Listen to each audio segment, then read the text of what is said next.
Batas International Media. www.batasmedia.com. From the Philippines to the world, for the glory of God and service to mankind.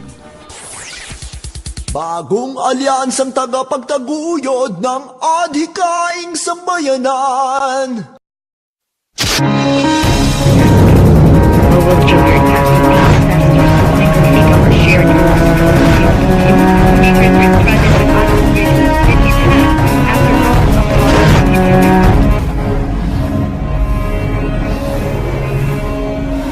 Better Globe is all about putting the green back in our environment while helping lives get better. I would like to also explain a little bit what Better Globe Group is doing. There are several companies. Some is in Norway, and some will be in Kenya, Uganda, and Tanzania, Sudan, and Ethiopia, which are the 5 countries in East Africa which we are going to work on in the years to come. We have huge goals, and we're going to break world records. Na tutafanya kazi nao tupande hiyo 5 billion trees and even more, because that is a way to improve even the weather condition. Uplifting lives in the African continent through job generation, education, and overall countryside transformation. And all is because of one product, trees. Philippine personality and lifestyle philanthropist Mystica, with the blessing of Better Globe CEO Rena Solberg, has taken up the company's vision and cause and aptly named the movement Better Globe, Better Philippines. The Philippines figured itself in international news in what are known to be nature's worst disasters and humanity's greatest tragedies. The Ormoc flash flood of 1991, Ginsagon landslide of 2006, and Typhoon Ondoy flooding of 2009. All this had strong ecological roots. The Philippines not only needs to get itself out of the red and fight economic poverty, but into the green movement. The Better Globe, Better Philippines program is unique because it doesn't ask you to give away your money. It asks you to support, to plant trees and make a difference. By literally growing your money on trees, backed by both a solid financial model and solid forestry experts, you become a stakeholder, not just of the Philippines and Kenyan environment, but the many millions of lives that you can exponentially help in the next 15 years and beyond. But that is not all. Other specific beneficiaries for every 1,000 pesos donations goes to the Social Civic Anchor Club in the Philippines and even persons with disabilities. 2 countries, 1 goal. Reforestation for the most part has become an abstract motherhood and often unreal statement. This time the results can be quantifiable and the outcome can be planet-saving, life-changing, and so we start 1 country at a time for the next 15 years. It's going to be Kenya and the Philippines. It sounds ambitious, but as Better Globe's history dictates, it can be done. Better Globe, Better Philippines has 1 product, trees, and 1 goal, better lives. Be part now of the green revolution. Hello and welcome to Better Globe Power. And once again, this is Mystica. I am here to enforce a mission, and I have to do everything in my power to be able to make this possible. How do you feel when you saw the Better Globe farm? Well, first of all, I've seen them all on videos and stuff, but the moment I came here and see the reality of it, it's quite different. I was more impressed and I became more interested and more excited because, of course, I know that Better Globe is something that is really under the control of the experts, meaning everybody who's involved in Better Globe are all people that everybody can really trust. And that's the reason I'm here, because if I didn't trust this Better Globe, I wouldn't be here in the first place.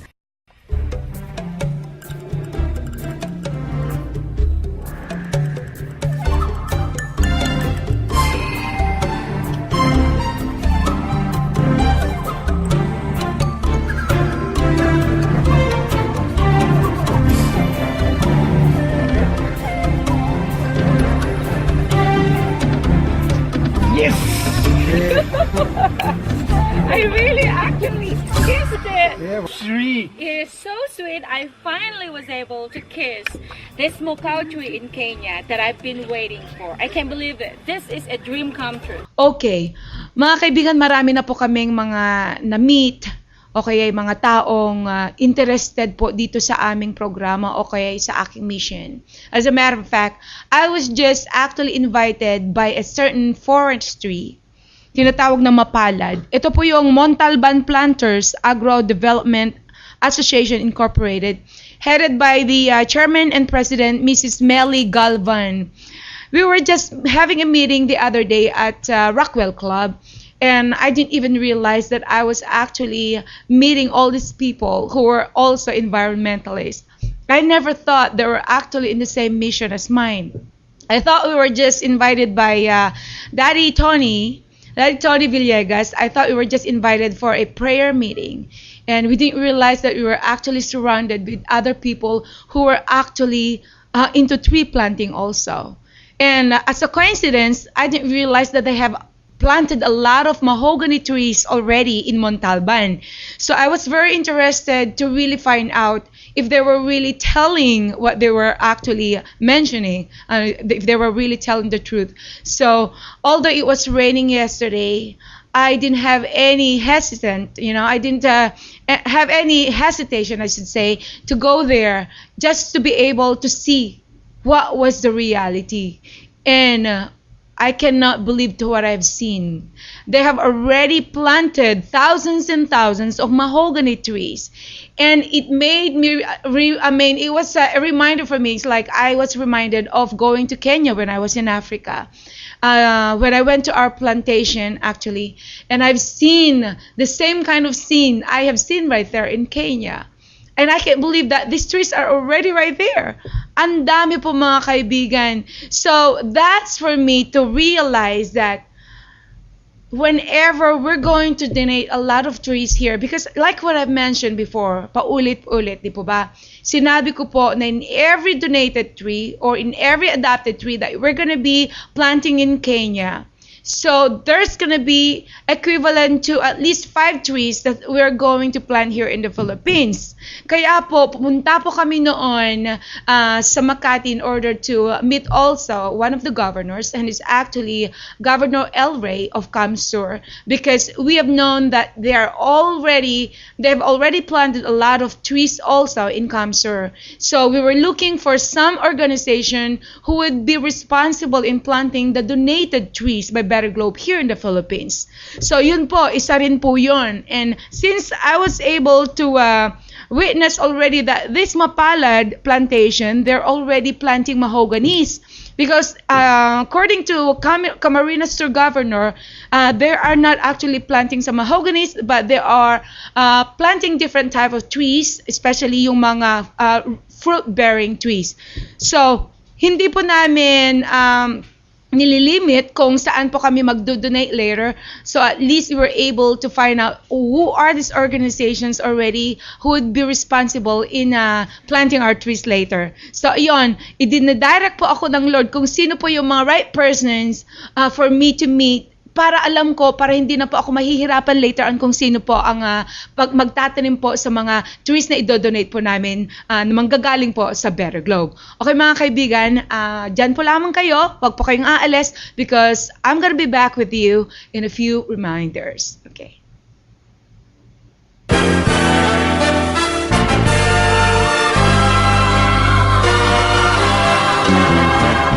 Batas International Media, www.batasmedia.com, from the Philippines to the world, for the glory of God and service to mankind. Okay, ladies and gentlemen, I'm back once again to the Better Globe Power. Kasi ang mahogany, 20 years yan eh. Pero for them to plant different kind of trees para kung ano yung income generated by those trees, so doon na galing yung binibigay na profit, yung 10% sinasabi ko start on the 50 years. But deeper, you have to have other trees to fight the pests. May kanya-kanya yan eh. They work in tandem eh. Here she is, and she made things possible. So if mommy was able to do that years back then, of course, I will be able to do it. And continue her work. And this is the proof. What do they say? Nature is God. God is nature. We give, we take. So the more we give, the more we can take. It's all symbiotic. That's what I always say. The more you give, the more you receive. Yeah. It applies that. Right? There's such a word as karma. Yeah. What you plant, you will reap. But the dharma is very important. What is your purpose in life? And that they have found your purpose in life. You gotta be part of it. Thank you. Itong subject sa Philippines, hindi lang kailangan tulungan na natin ng lahat na pinaharap natin itong mga nangyari, lahat. Ginawa ko to dahil lahat tayong Pilipino, whole world, may obligasyon para na-contribute ng ganito, ibalik natin ang kalikasan.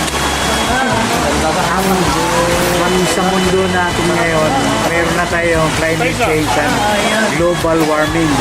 I call it global warning. Warning! Yeah. God has given this warning already. Typhoons, volcanic eruption, different kinds of calamities that already happened to our country. When in fact, when Ondoy happened, this is the only place that was not so much affected by the Ondoy because of the trees that we have here. Now, this means to say God wants us to go back to nature, to take care of nature, because nature is the living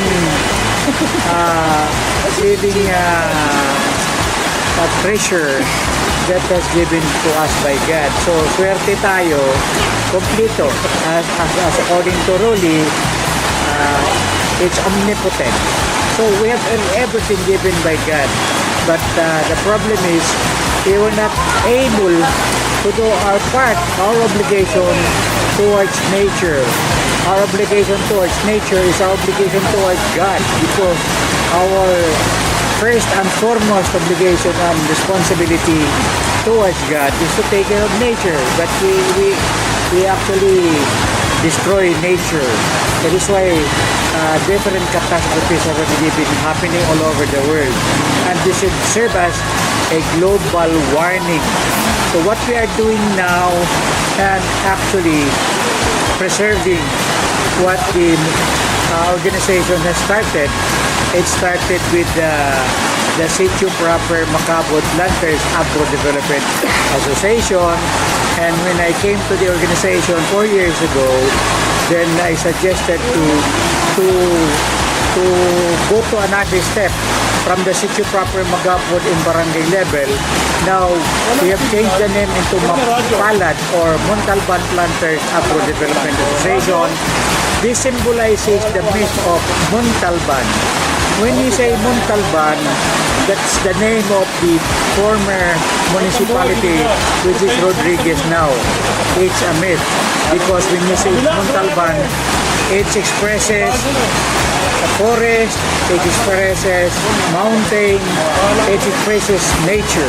That is Montalban. That is why we choose to name it into Montalban Planters Agro Development Association, Mapalad in short, because mapalad ang lugar na ito because we have trees.